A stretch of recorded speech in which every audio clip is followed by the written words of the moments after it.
मेरो नाम रिता ढका, म यो ट्रेनिङको कोअर्डिनेटर, अर्को चाहिँ म DCA को डिजास्टर रेस्पोन्सको कार्यक्रम हेर्छु। स्पेयर इन्डियाको सहयोगमा विक्रान्त महाजन स्पेयर इन्डियाको चाहिँ चिफ एक्जिक्युटिभ अफिसर हुनुहुन्छ। उहाँ नै यहाँको मेन फेसिलिटेटर। नयिमजीलाई पनि हामीले यो ट्रेनिङमा फेसिलिटेटरको रूपमा ल्याउन सक्यौँ। उहाँ चाहिँ स्पेयर बङ्गलादेशसँग सम्बद्ध हुनुहुन्छ। त्यस्तै गरी हामीले ध्रुवजी, हाम्रो ध्रुवदेव कोटाजी हुनुहुन्छ पछाडि। ध्रुवदेव कोटाजी सबैजना धेरैजनाले चिन्नुहुन्छ, सेभ द चिल्ड्रेनमा हुनुहुन्छ। तर उहाँ पनि यो ट्रेनिङको चाहिँ पहिलादेखिकै ट्रेनर भएको हुनाले हामीले उहाँलाई पनि ल्याउन सफल भएको छौँ। त्यसको लागि हामी सबैजना एकदम खुसी छौँ। त्यसपछि हाम्रो दयारामजी हुनुहुन्छ। उहाँ चाहिँ इन्डिपेन्डेन्टली काम गरिरहनु भएको भए पनि उहाँ चाहिँ स्पेयरलाई चाहिँ भनौँ न एकदम नजिकबाट निहाल्नु भएको, पहिलादेखि ट्रेनिङमा पार्टिसिपेट गर्नुभएको र यस सम्बन्धी अपडेटहरू पनि उहाँलाई भइरहेको कारणले गर्दा हामीले उहाँलाई पनि यो ट्रेनिङमा एउटा को फेसिलिटेटरको रूपमा ल्याउन सफल भएको छ। मेन हामी फेसिलिटेटरको टिम हामी 5 जना, म पनि एउटा को फेसिलिटेटर हो, त्यसले गर्दा हामी 5 जनाको एउटा फेसिलिटेटरको टिम छ। त्यसबाट हामीले यो 5 दिनको कार्यक्रमहरू चाहिँ गर्नेछौँ र त्यसमा चाहिँ धेरै तपाईँहरूले एजेन्डा अहिले विक्रान्तले पुरा लिनुहुन्छ, त्यसमा तपाईँहरूको के रोल हो भन्ने कुरा उहाँले भन्नुहुन्छ। मेरो चाहिँ सबभन्दा ठुलो कुरा चाहिँ यो कार्यक्रमलाई यहाँसम्म ल्याइपुर्याउन जतिवटा हाम्रो संस्थाहरू हुनुहुन्छ, यहाँ 18वटा संस्थाहरू र DPNetको सहयोगमा हामी यहाँ आउन सफल भएको छौँ। त्यसको लागि सम्पूर्ण संस्थाहरू जो यहाँ लिस्टमा हुनुहुन्छ र लिस्ट बाहिर हुनुभएको, जसले चाहिँ करोड सहयोग गर्नुभएको छ, उहाँहरू सबैलाई धन्यवाद दिन चाहन्छु। अब हाम्रो DPNetको अध्यक्षज्यू प्रोफेसर विशालनाथ उप्रेतीज्यूलाई चाहिँ यो फ्लोर दिन चाहन्छु र पार्टिसिपेन्टहरूलाई वेलकम गर्दै हामीले यो तालिम कसरी अर्गनाइज गर्न थालेका छौँ भन्ने कुरा अलिकति हाइलाइट गरिदिनु हुनको लागि विशाल सरलाई अनुरोध गर्दछु। Good morning, everybody. Ritaji and principal trainer, Mr. Vikrant Mahajan, Mr. Gohar Naeem Wahra from Bangladesh, all my colleagues and all participants here. Welcome you once again. We thought this program to be organized starting today is just because, we had these two big disasters. One in eastern Nepal, just east of Kathmandu, the landslide problem. The other one in the western Nepal, flood. And we had just fresh memory of problems that we faced during this program. And then we realized that, such kind of trainings and trainers training is very important for Nepal. Remember that we had one training in 8, 11, and then this time. In fact, this is the first training that we will have after this 2011.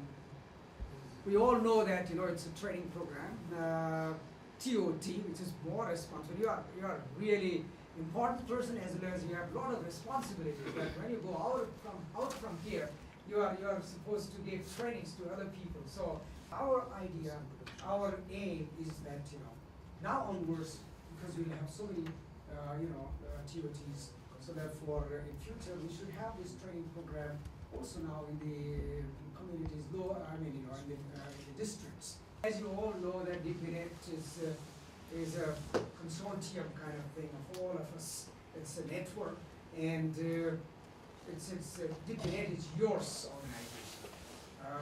It's not like one individual NGO. It's the organization of all of us, and we have seen that the strength of DPNet is the support from all the organizations. At one stage I was a little worried about, but then I was so confident that our partners are very strong, and they really see that DPNet's activities are supported very strongly and benefit all of us. So from that point of view, DPNet's activities are always supported by our partners, and we wish that this support continues in the future. And I see that DPNet's one of the very important role, and I think we should not undermine this, is that we should have a lot of training programs. We need a lot of training programs. It's not only TOT, but there are many other training programs that we should know. To the government, to INGOs, partners, and many other grassroots level trainings are also needed, I think. So I see that DPNet has a responsibility, as well as one of the aims is also strengthening capacity building of the partner organizations. So from that point of view, this training is really in a good direction. We had a very big support from many organizations, and I just like to mention here some of the names of the organizations who have been very, very supportive for this program. And I start with DCA, Dentures Aid, Rita is there. And this program was really possible only because of her starting initiation and the core fund that we receive. We have Care Nepal. This is Haryaban program, UNICEF, Nepal Red Cross Society, Plan Nepal, Central Department of Environmental Sciences, Handicap International, Helpage International, Lutheran World Federation, then Save the Children, Oxfam. It's not on the order, just, I just noted down, don't do that way. Then Eco Cooperation, then we have Water Aid Nepal, World Vision. I would like to really thank Mr. Vikrant Mahajan, lead facilitator, CEO of Sphere India, Mr. Naeem from Bangladesh, the adjunct faculty of University of Dhaka. Then we have our Nepali colleagues, co-trainers, Mr. Dhruva Devkota, co-facilitator, Save the Children. Then we have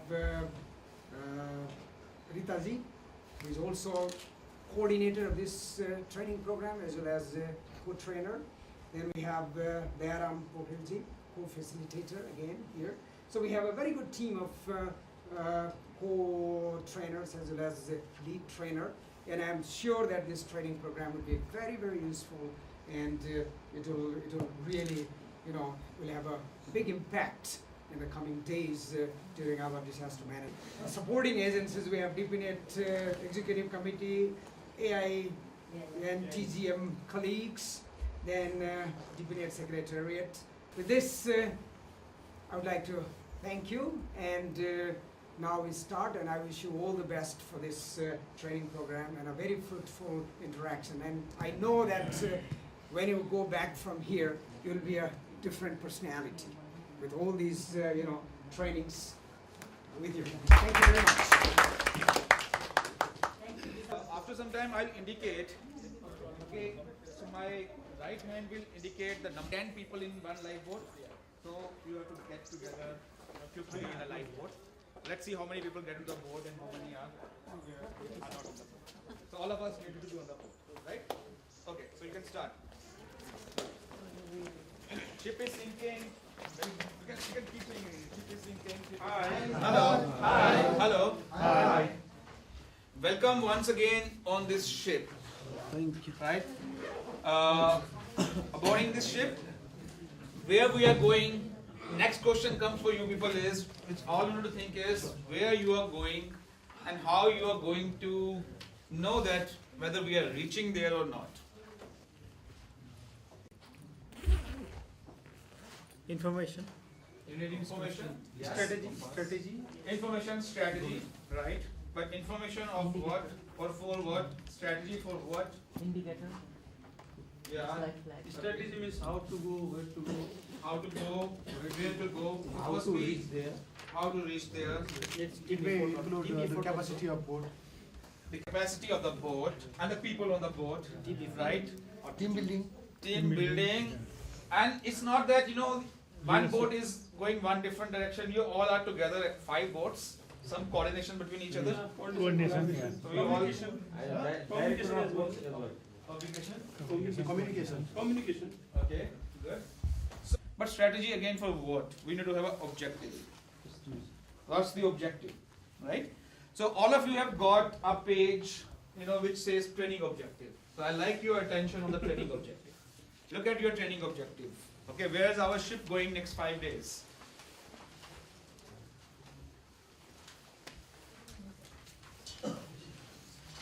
In your group, in your respective groups, in your lifeboats now, okay, pay attention to your training objective. Everybody has got that page? Training objective? Somebody not having it here? Okay, every group has got, right? As of now, you can share on the page. First training objective. This one. So your group has got? This group has not got? No. Can we get Yesh? Why don't you print out for this one, this group? This group has got 1 or 2 pages? Maybe you can take your individual copy from Besh. He will give it for everybody. All individuals on the board will know the objectives. Okay?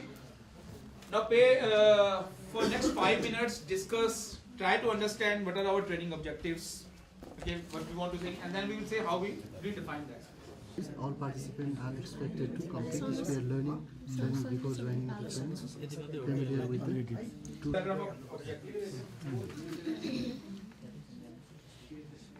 concept of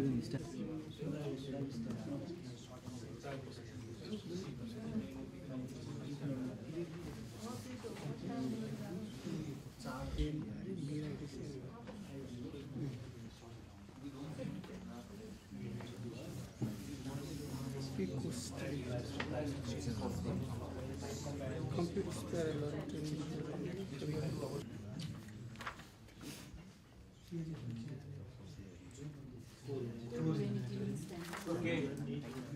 So, hello. Hello. Hello. Okay. May I have your attention? I know we are now anxious.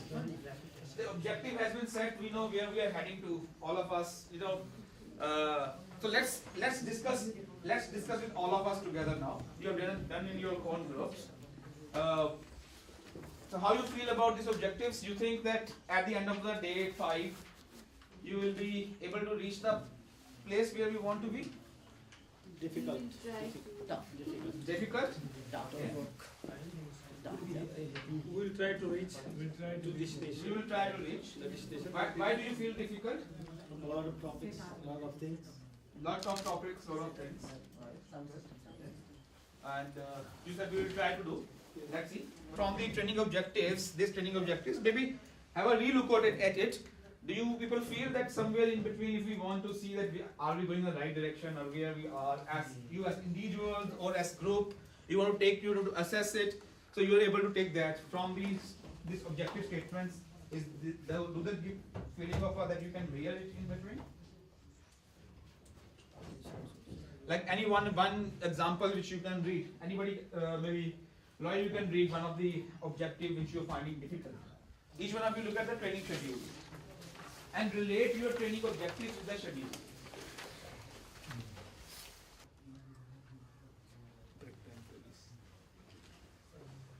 To affected beneficiaries. interagency ठीक ठीक स्पेयरको यहाँसम्म सबै सिद्धिन्छ थर्डसम्म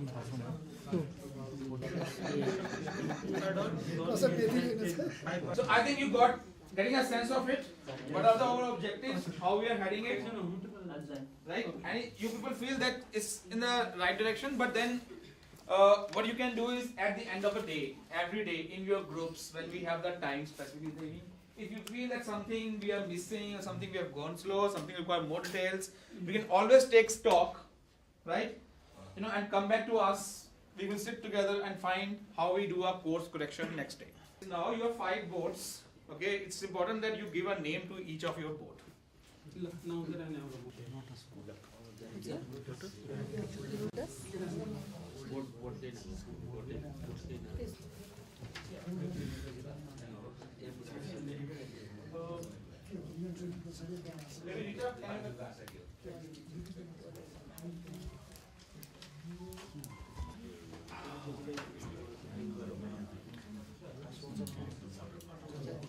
Top expectation around the using Sphere and Sphere handbook, right? The thing is there is to learn to apply Sphere handbook in a time of emergency, to be good Sphere assessment trainer, to able to know Sphere standards, able to know the Sphere and apply it in practice, including CHS.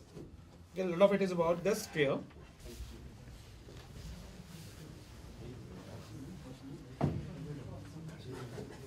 My session is about quality and accountability. कुनै पनि क्राइसिसबाट ह्युमानिटेरियन होस् के अरे natural disaster होस् अथवा कन्फ्लिक्टबाट affected पिपलहरूको चाहिँ के हो त accountability end explain the need for downward किन यो डाउनवर्ड किन पिपलको बारेमा कुरा गर्नु पर्यो एकाउन्टेबिलिटीको कुरा गर्दा एफेक्टेड पपुलेसनको किन कुरा गर्नु पर्यो त हैन किन हामीहरू उनीहरूप्रति एकाउन्टेबल हुनु पर्यो भन्ने कुरा हामी गर्छौँ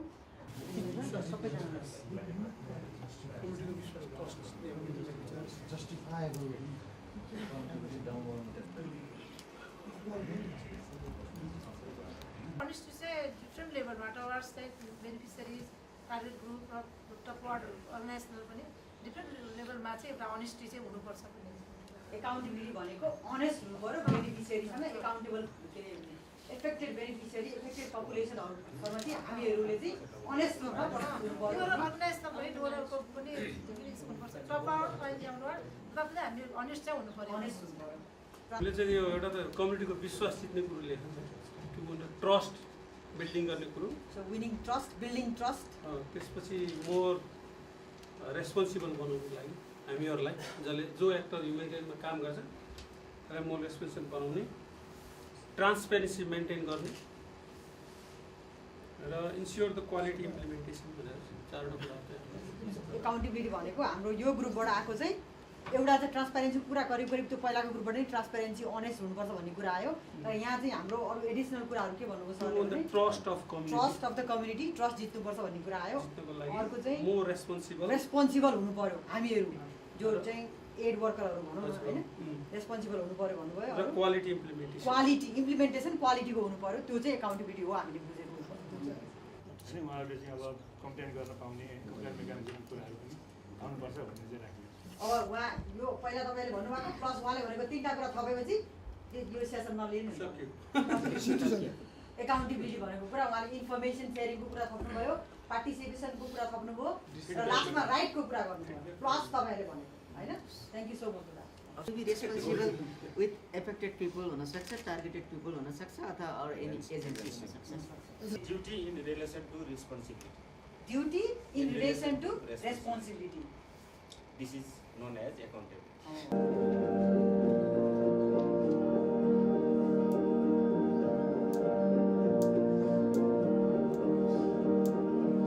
Talk about setting targets and heading towards achieving the targets is something is we all know, and most of the time we talk about the downward accountability or involvement, participation of the people whom we serve and to the people who give aid to us. It is right, but the important thing is on building how we build our understanding, not as a individual humanitarian worker by one entity, one agency, but humanitarian workers as a whole, and where the point is around the staff competency. Maybe this is something it has to be looked at inside the organization, each of us, where we come from, and also the industry as a whole. I think maybe we can have some discussion, and maybe it's good hearing from others as how we build on those things, because it is sometimes challenging. If you are in one organization and the way how the organization think to build your competency, particularly on your organizational priority, may be different from what is expected from the whole humanitarian industry.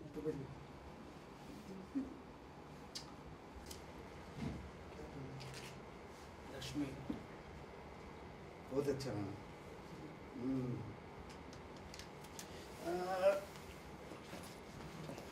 ये लीजिए,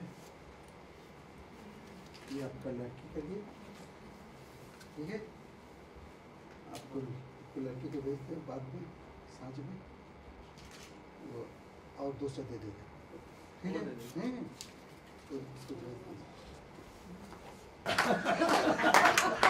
त्यसमा चाहिँ हामीले कमन values र fundamental ह्युम्यानिटेरियन एक्सनको लागि हुनुपर्छ भन्ने कुरो चाहिँ सबैमा हुन्छ, सबैलाई थाहा छ। अरू धेरै देशहरूमा चाहिँ त्यो सेकेन्ड ह्यान्ड कलेक्सन गरेर लगेर दिन्छ, देयर इज नो प्रब्लम। यदि तपाईँ हामीले सेकेन्ड ह्यान्ड कपडालाई धोएर राम्रो बनाएर सट्ट आइरन गरेर एउटा प्याक गऱ्यौँ भने त्यो कसैले पनि रिजेक्ट गर्दैन। OECD इभ्यालुएसन क्राइटेरिया त्यहाँ चाहिँ यो यसले चाहिँ डिफाइन गरेको छ, 4-5 क्राइटेरिया डिफाइन गरेको छ। बेसिकली 7 वटा छ।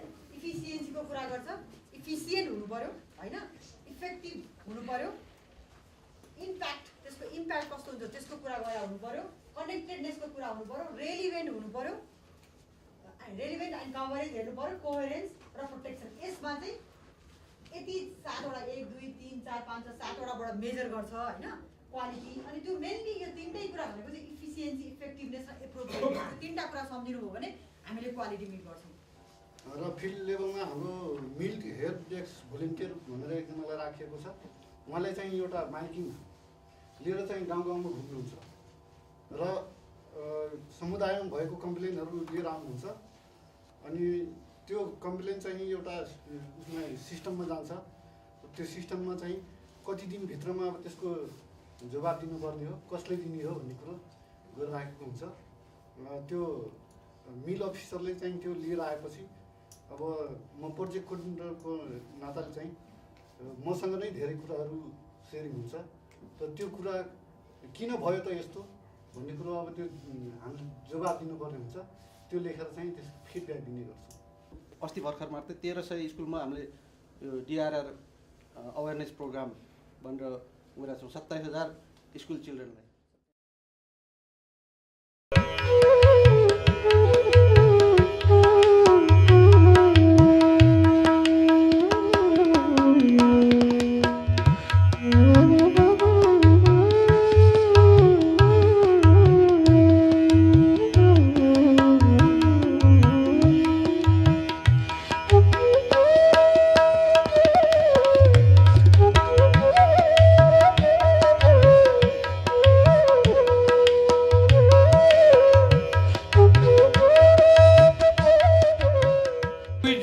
Training and we try to cover up the concept of these quality standards as well as accountability to affected people, to make them understand that there is a power balance between those who have resources and those who have responsibilities, as well as those on the other side of those who are in the need of resources, especially in the post-disaster.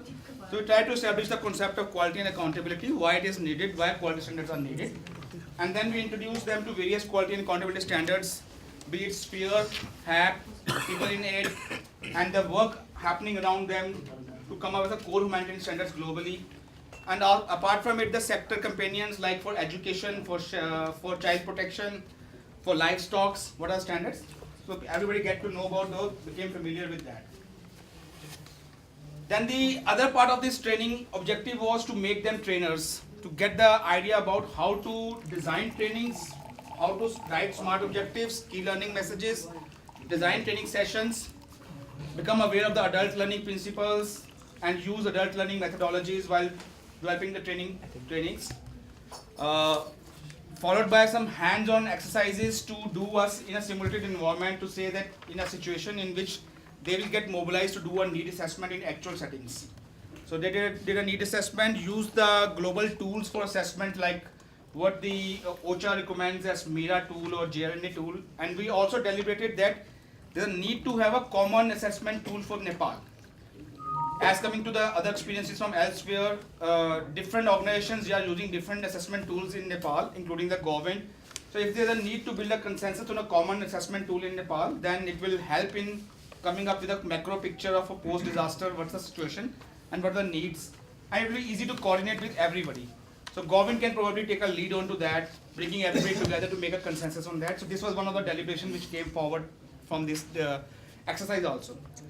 After that, we handed over the control of the training to the participant, because most of the things which we wanted to do as a knowledge component has already been discussed and practiced. So we wanted them to design a training, and which all of them designed one-day training on sphere standards.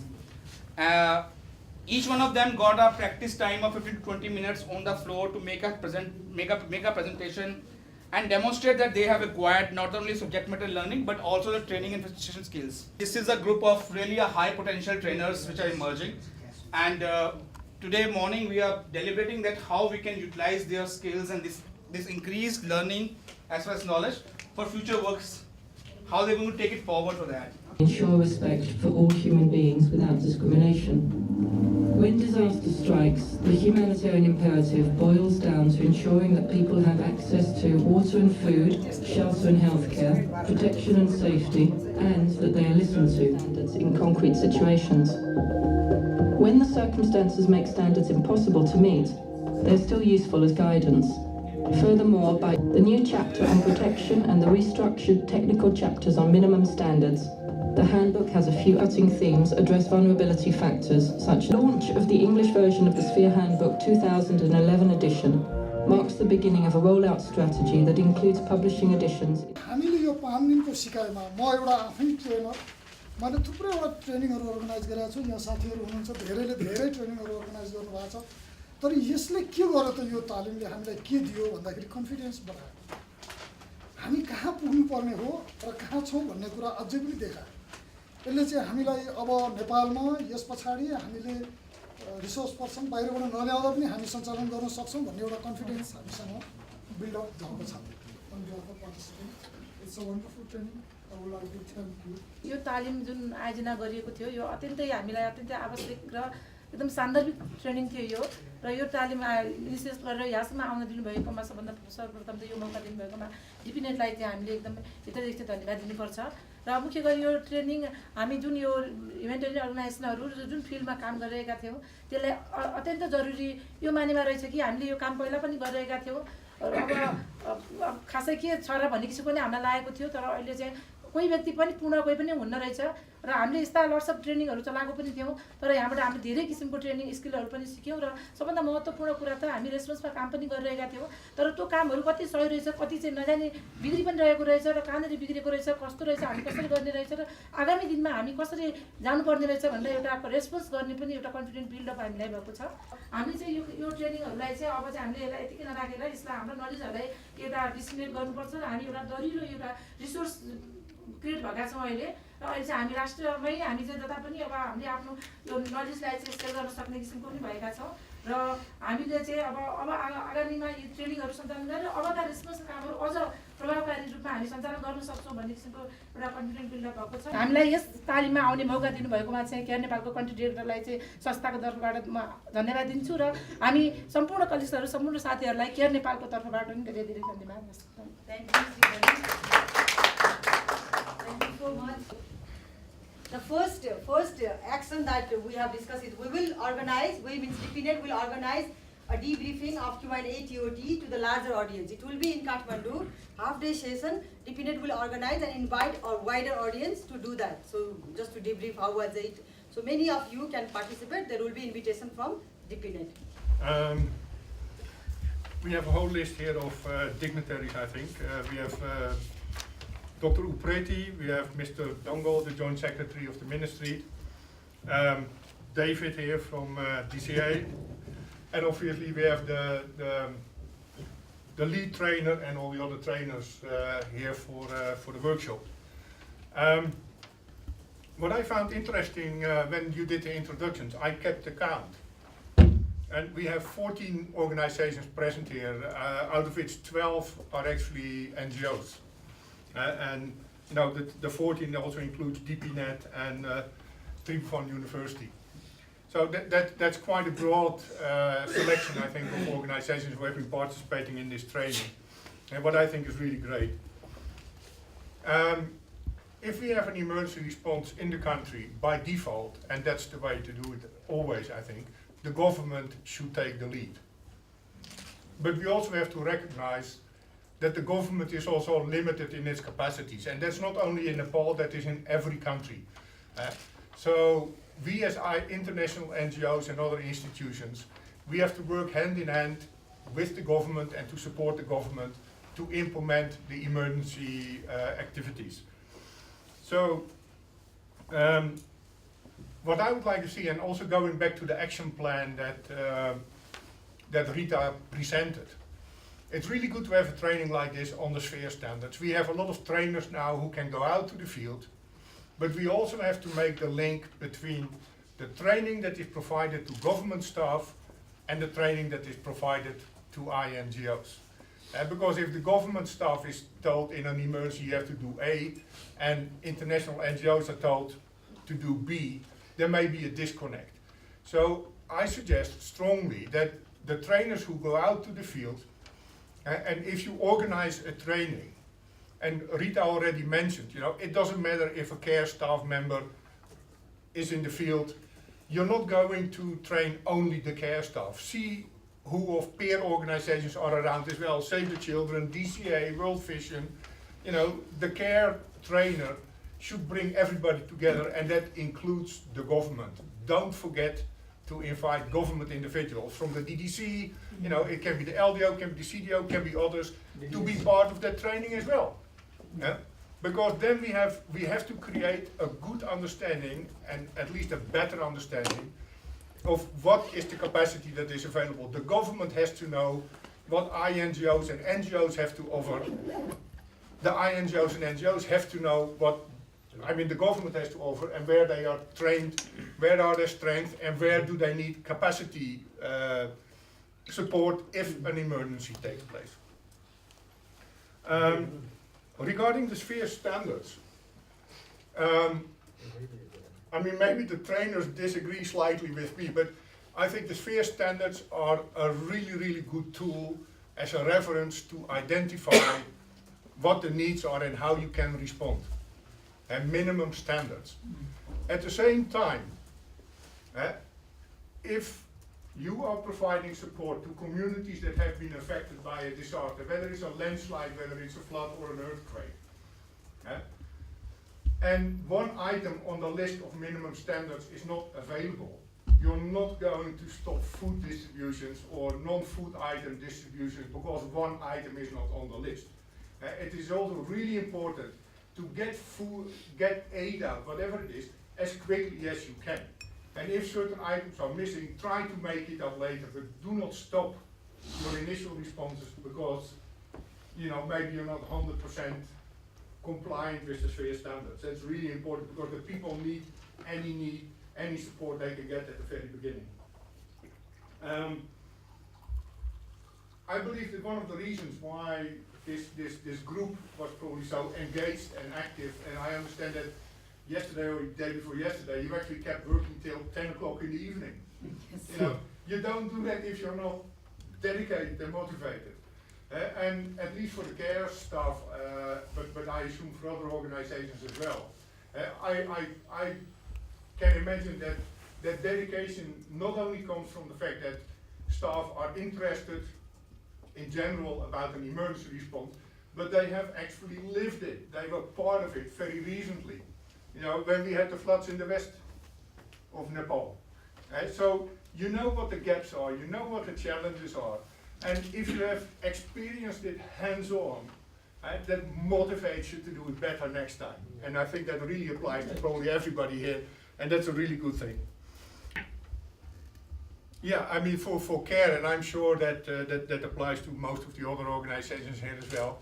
For us, you know, giving special attention to women and girls is really, really important in how you set up Watson, how you set up the camps, the non-food item packages that you provide do require special attention for the needs of women. That is something that you have to keep in mind. I hope that you talked about that as well, but you know, even if it wasn't discussed in this training, you know, we should continue coordinating and, you know, discuss that maybe in a broader forum, how we can better do that. Well, first, you know, CARE is really dedicated as an organization to continue this support and continue engaging with other agencies as well as the government and the UN, not to forget, in emergency response. Lastly, I would like to thank DPNet for organizing this training, and you know, DCA for being involved in the coordination as well. And a special thanks for Mr. Vigrant from Sphere India for being here and you know, helping the facilitators and the participants to get a better understanding of the Sphere standards. The work starts now. Yeah. You did the training, now you have to bring it into practice. And I would like to say as well that even though we have the Joint Secretary of the Ministry here, the most important people are you. The ones who have been trained, because you are the ones who now have to bring it into practice and you have to make it work. So I wish you good luck with that. But first of all, I can see that there's a huge commitment and a dedication, and from what Lexa said about you working extra hours, that shows it in practice. And I think what that demonstrates is our commitment not only to Sphere, but the very rights-based approach that we all hold dear, that is really crucial to us. And that we all believe in those standards and principles at heart as a starting point. I think it's interesting that after looking at the video and having read about Sphere and other standards, that it was civil society, it was INGOs that really took this initiative to establish the Sphere, as well as participate very actively in terms of HAP, People in Aid, and other types of standards. and it's very commendable. And I think that we're continuing to do so, and it's very much demonstrated here.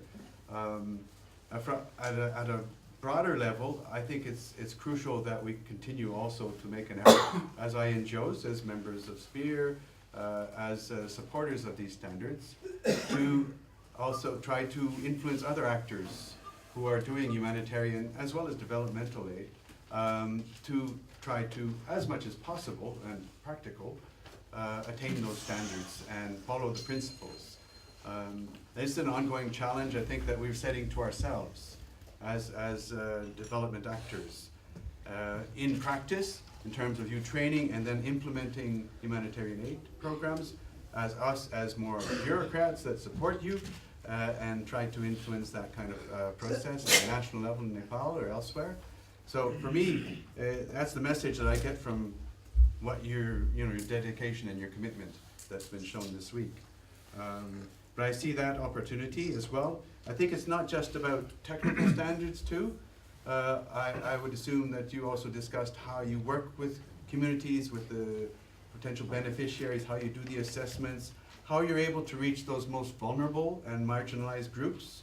We're talking about, perhaps people who don't have much of a voice, and it's our responsibility to try to get them included within the humanitarian support and relief. And I would include there like Dalits, women and children, but elderly people as well, who sometimes are not apparent when we do our assessments. So this is one of the challenges that we need to keep in mind. And that they are also active participants in developing further on along the line after the relief program is done, in the recovery program, and eventually, we hope, in development. But I think that that's something we need to keep in mind as well. The principles of inclusion and not forgetting those people. We're all responsible for our programs. We have to be accountable to our donors, to our public, to each other, but most of all to those beneficiaries.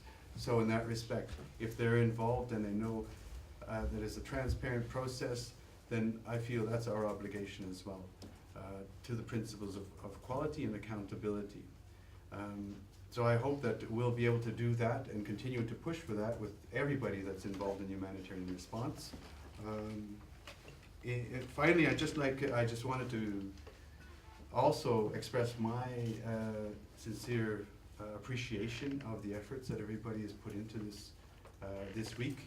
And I know that the dedication is there, that you will put this into practice, and that we'll be there to support that in any way possible as part of your teams, as part of DPNet overall, as part of AIN and other networks that work on humanitarian support in Nepal.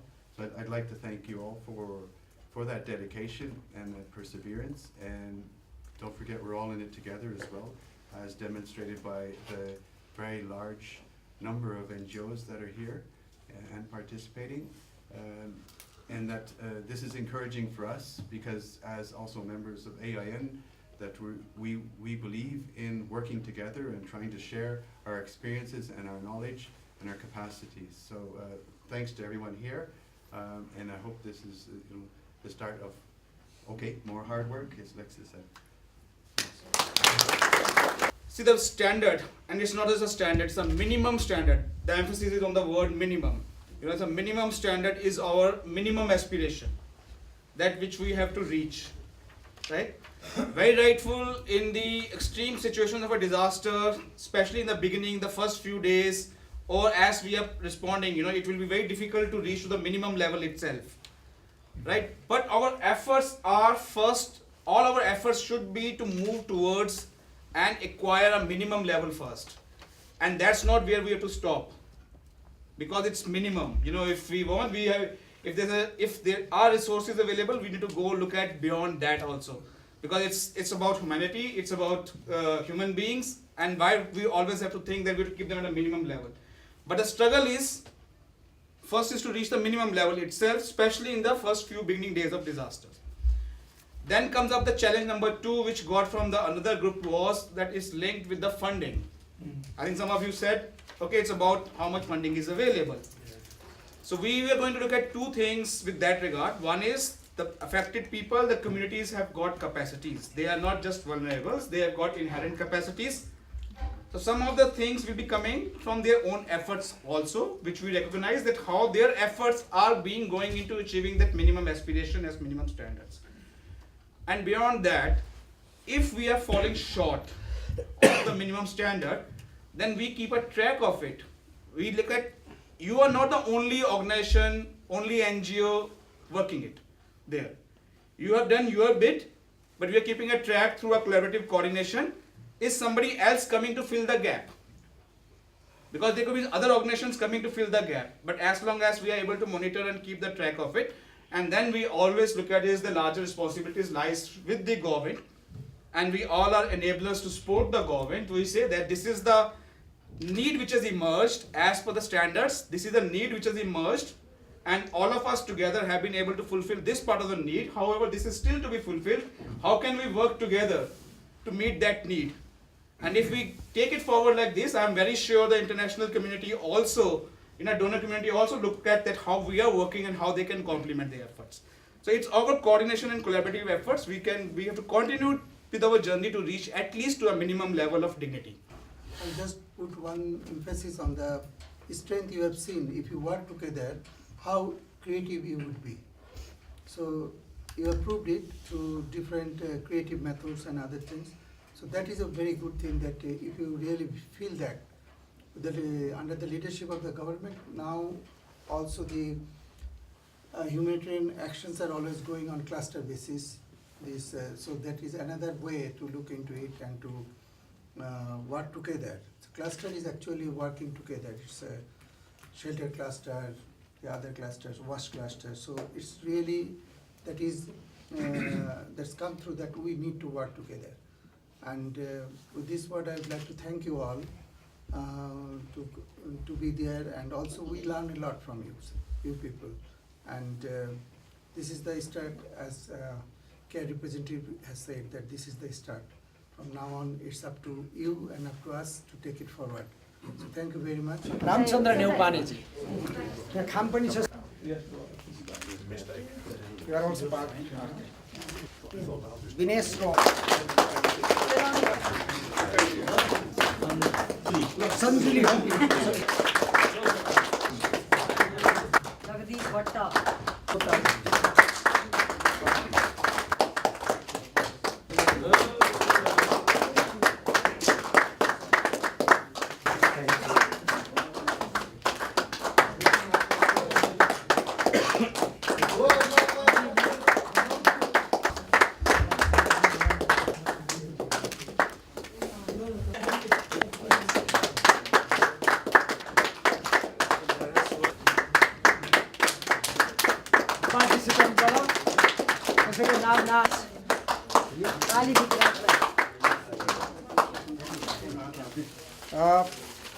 Mr. Dayaram Pokhrelji.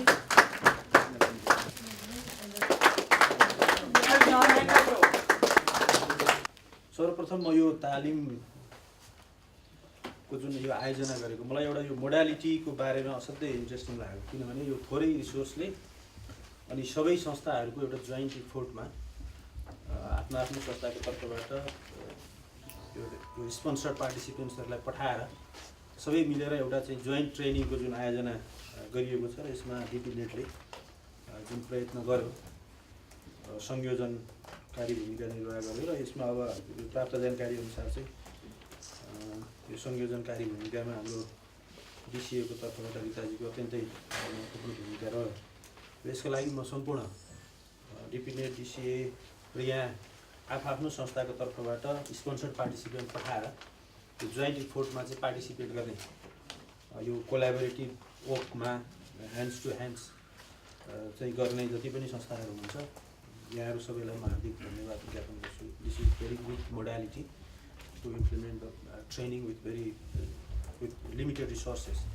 I think this is a good idea. We can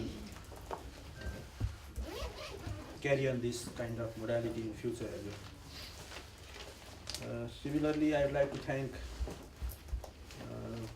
trainers from Sphere India and from Bangladesh who made a very good contribution. to this training. तपाईहरुले जे यो action plan वास्तवमा कुनै पनि हामी यो ट्रेनिङहरु सञ्चालन गर्दा कुनै पनि काम गर्दा धेरै जसो समस्या के छ भने हामी पिसमेलमा काम गर्छौं एउटा वन टाइम इफोर्ट हामी गर्छौं we organize some sort of training maybe workshops seminars but after that there is no any clear cut future course of action and it doesn't provide any intended result. So this is the common problem in our region. तर यो ट्रेनिङमा मैले के देखेँ भने तपाईहरुले एउटा future course of action you have already made with the commitment and involvement of the all participants. So this is very good idea. र त्यो जुन 4-5 वटा activity you mentioned over there, I think this is very good for us. र अब यो जुन content हामी ट्रेनिङमा मैले पाएँ यो चाहिँ वास्तवमा हाम्रो सन्दर्भमा अत्यन्तै महत्त्वपूर्ण विषय छ. Always whenever there is emergency or any disaster happen, these are the main things which we are facing challenge. First, this is the assessing the need assessment things at the ground with the common assessment tool, with the common effort, with the leadership under the leadership of the government. We have to finalize those assessment tool, and maybe I believe that you have discussed a lot how we can develop our common assessment tool. Maybe you have some sort of report, whatever you did during your exercise. So by using those reports, maybe the DPNet will coordinate so far whatever we have and whatever exercise you did during your training. So we can use those and we can get reference from the India and from Pakistan and maybe from Bangladesh. So we have that kind of, and there are of course there are some international globally accepted assessment tool. We should be very practical. If we cannot implement it in our context, or if it is not very appropriate for our context, we should not bring those issues. So we have to be very careful about our context. We have to formalize that. We have to that tools should be adopted by the government, approved by the government, so that it will be mandatory for each and every organizations. And once we develop that assessment tool, it should be disseminated among the wider stakeholders, so that everybody understands the same language, same system. So we at the emergency period we can use it very well manner. All stakeholders who are involving in the humanitarian response, we should have the common understanding, and every organization should have the common sort of the response package, whatever you provide. If there is discrepancy between these the response material providing from each organization to another organization, then there will be that could be the source of conflict during the emergency. So that's why we have to have common understanding, common tools, and common response kits in each and every sectors. This is the necessity of our country. So I am very much excited by these initiatives, and I hope that in the future we'll work together, and DPNet, which is the common umbrella organization for the all governmental and non-governmental institutions working for the disaster management. So they are ready to take lead, and this Vishal sir is doing very good work. So I'm very much thankful to him, and I'm very much thankful to our distinguished guests sitting in the dais, and all participants who worked very hard during this training period. And I hope that you will be able to change our context.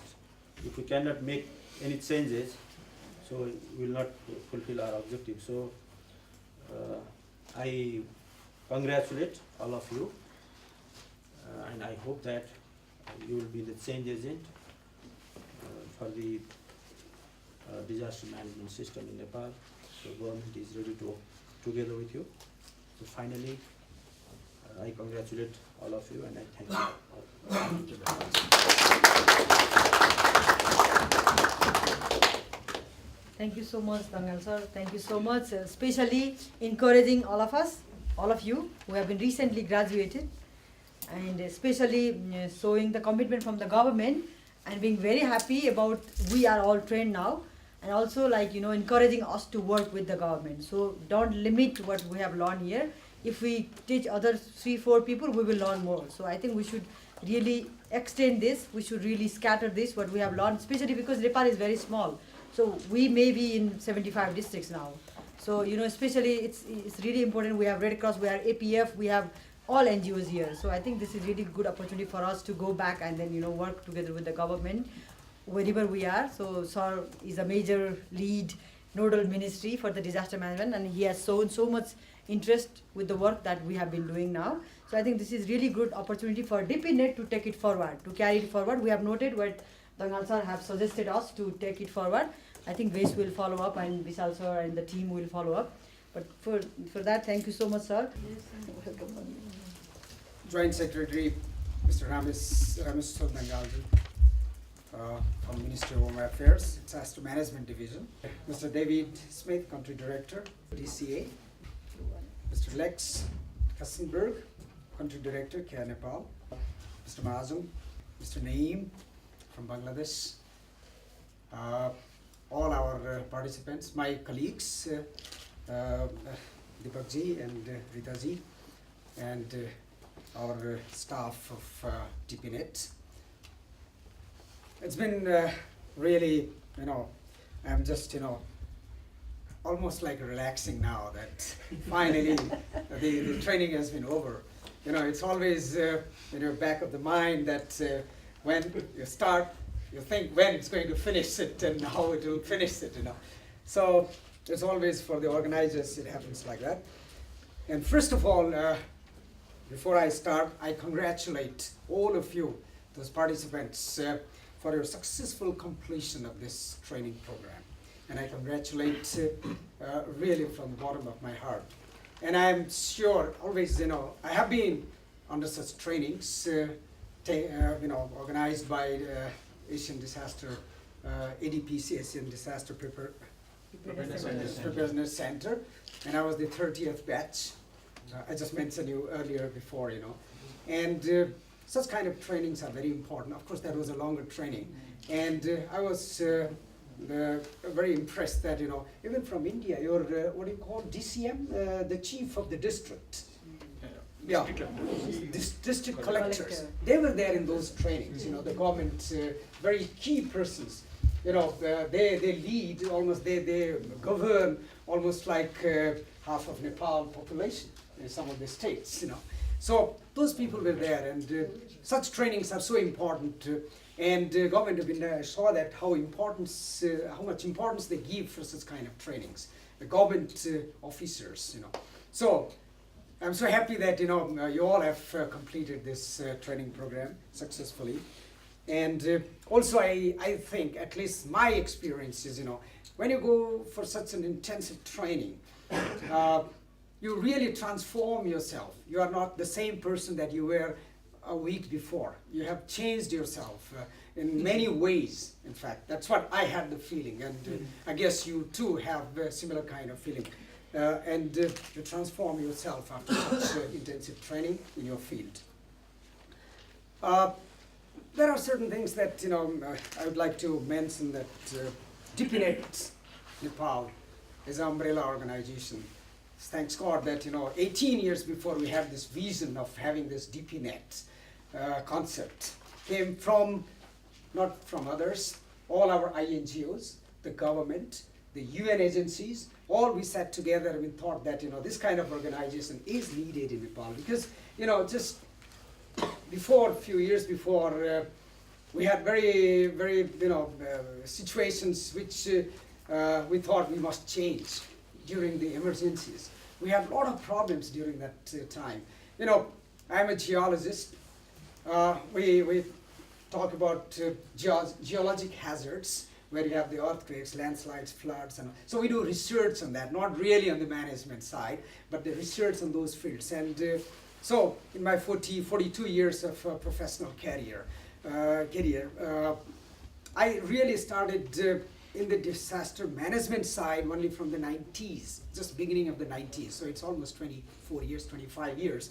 And I have seen the gradual change in our system of disaster management from a chaotic situation when you used to have big disasters like 1990 or 1987, or there were many such disasters before, and even 1988 earthquake and all those, and 1980 earthquake of Bajang in the far west Nepal was the worst that we can imagine, what can happen. In those days we didn't have roads, we didn't have things. So from that time to present, I am a kind of timekeeper, and I'm seeing that how we have changed, and it's wonderful to see that today disaster management has been at a different level than what we had those days in the early 90s or even late 80s to today. So this is a very good sign, and the government side also, in those days it was very different. So even from the government level side, it has changed tremendously, particularly the Ministry of Home Affairs. The way it was done in those days and the way it is done today, it's entirely different. And of course, we have now a larger group of people. In those days, CARE or Oxfam or, well, many of these organizations, they were focusing on development, not on the disaster issues so much. I may be wrong to some extent, but it was not the focus. It was more on development. And it is only about 20 years before then we started having, well, they were the responders and the relief works, they used to do it, but not really in all these preparedness and all that. It was more recent, let's say around 15 or 20 years of time. Most of the organizations now, they're linking disasters with development. Otherwise, in the early days, including UNDP and all that, disaster was really not in the agenda in those days. And now you can see almost every agency is working in the development. Now they have this, disaster component in there, and it's very strongly, now it is included in their all activities. So this is what is the change. And with this, also we needed more trained, more disaster managers who can really, see the broader perspective of the disaster management. So therefore, from that point of view, we needed such trainings. We are doing a lot of trainings.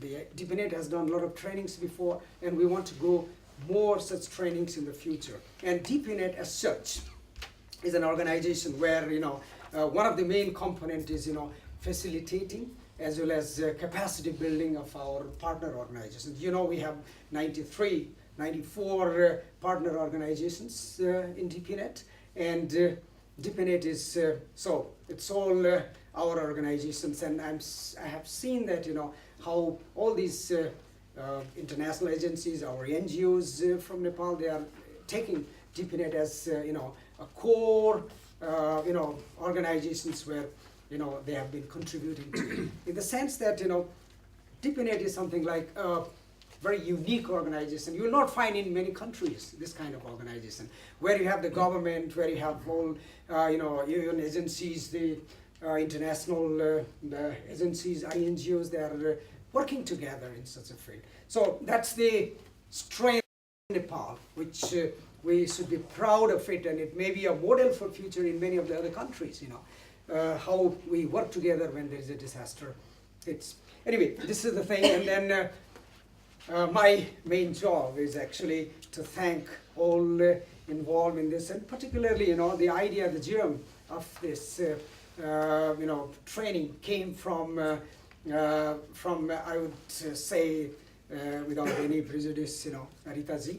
We had the core funding from DCA, and we wanted to do some training programs and how to do it. So we thought of some other things, smaller, kind of trainings, and then we decided why we should do that. Let's try to make a more effective and more concerted effort to have a good training program. And then we didn't push it in 2014 end, but so I said, okay, let's go to 2015 and we organize this training. Of course, we had the core fund from DCA, and particularly we are thankful to Mr. David Smith, who really, contributed for this core fund that we had in the beginning. Without that, we couldn't have started this training actually. And then Ritaji came forward with a lot of enthusiasm and a lot of efforts and time by which, we could really gather together this training program. So we are very thankful to both DCA director, country director, and Ritaji for this training program. But in the meantime, we had again a very enthusiastic support from all other partner organizations, and particularly World Vision, and then INTZDM coordinator particularly, and this is how it started coming up. And then finally, by the time when we came here, we had 25 participants with this, and also we had the government organization, and then we started this training program. So with this, for example, we had a lot of supports coming from different, and then support in the form of sponsoring the candidates, participants in this training program. Particularly, I would like to mention here World Vision International, the Lutheran World Federation, Central Department of Environmental Science, Tribhuvan University, Handicap International. Then you have Nepal Red Cross Society, you have UNICEF, you have Oxfam, ICC Cooperation, Plan Nepal, Save the Children, Water Aid, and Armed Police Force. We have the DSP here as participant. Eco Nepal, sponsored by Care Nepal. And so these are the organizations which supported by sponsoring those participants, and that's how this program is running and now coming to the conclusion. And in the meantime, organizing such kind of training, we need really a very competent, of course we have many trainers in Nepal. We have taken help of them also, but at the same time we thought that we bring some people from outside, good trainers from outside, so that we learn also what's going on in other countries, like in India or Bangladesh. We learn a lot from the surrounding countries, so from that point of view, as well as we have such excellent trainers like Mr. Mahajan and Mr. Naeem, who have come from there. So it was a kind of mix between Nepali trainers as well as the international trainers from both sides. So we thought that will benefit our people, benefit our participants. So from that point of view, we invited, and really Mr. Vikrant Mahajan was very crucial on this aspect. And it's not only individual that I should acknowledge his support, but also his organization, Sphere India, who was, he's the CEO of that organization, and he was bringing all his support from his organization, including, we had MOU signed with him, and then actually the cost was reduced also from his support from the Sphere India.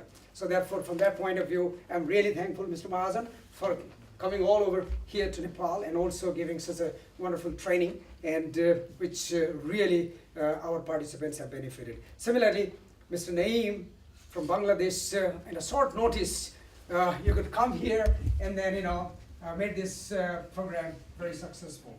But in the meantime, I really thank to our Nepali co-trainers, Rita Dakalji, DPNet Executive Committee member, as well as she is the coordinator of this training program. Dhruva Devkotaji, he was also here. Then Dayaram Pokhrelji is here. And so we had 5 trainers, if I have not missed anybody here. So all these trainers from Nepal were also very, very qualified trainers. And we see that in future they will be having more and more training programs in this field. And we are very happy to have them and imparting this training, and made this training more useful. 5 participants from CARE, and 3 of them were from Haryavan. So I'm so happy to see that such a strong support from CARE Nepal. And then in the meantime, I would like to express my gratitude to all panelists who came last time. It was a wonderful program, and the panelist program, the panelists who came here, we are very thankful to them and made this program very useful and more informative. And then I would like to mention the people who came here as panelists. Pradeep Kumar Koirala from the Ministry of Home Affairs, Sunita Kayastha from UNICEF, Vishnu Kharilji from Care Nepal, Prakash Aryal from Nepal Red Cross Society, Ramprasad Dhulikhel from UN OCHA, Krishna Raj Kafle from UNDP, and Vikram Mahajan from lead trainer from Spare India. So this panelist program, I was told, was very useful and very lively, and there was a good discussions about on different aspects of disaster management in Nepal. And at the same time, special thanks are also to some of the very senior participants that are here, despite their lot of pressing needs in their organization, like Gopal Dalji, Surendra Babuji, and even our Anilji, and there are so many others, who are really, key persons in their organization. But still, they could find time to come here and spend 4 days. I hope you had your calls and emails, but at least, you were all the time here. You didn't leave for a single hour from here and, went anywhere else. So that was wonderful, and we really, particularly those senior people who came here, they could really contribute a lot and enhance the quality of this training program, because they are very senior people. They have done a lot of work and real field workers. They are. So from that point of view, I found that because of their presence. Of course, most of you are very senior people, very well experienced people, but still some of you were really, your presence was very helpful. Similarly, we have Eco Nepal, Ramchandraji, a very senior person, came for this training program. It's wonderful that your contribution, not only as a participant, but also through your experience sharing was wonderful. Well, at the end, I just kept it purposely at the end. Our Rameswar Dangalji, our Sachit Joint Secretary, and I'm so much thankful, sir, for coming here and giving this opportunity. DPNet Nepal's way forward, we need such trainings, and still we are discussing that in our case, we have a lot of these kind of trainings, and 1 or 2 people from government, they come and get these trainings. But what we need is, who are the lead,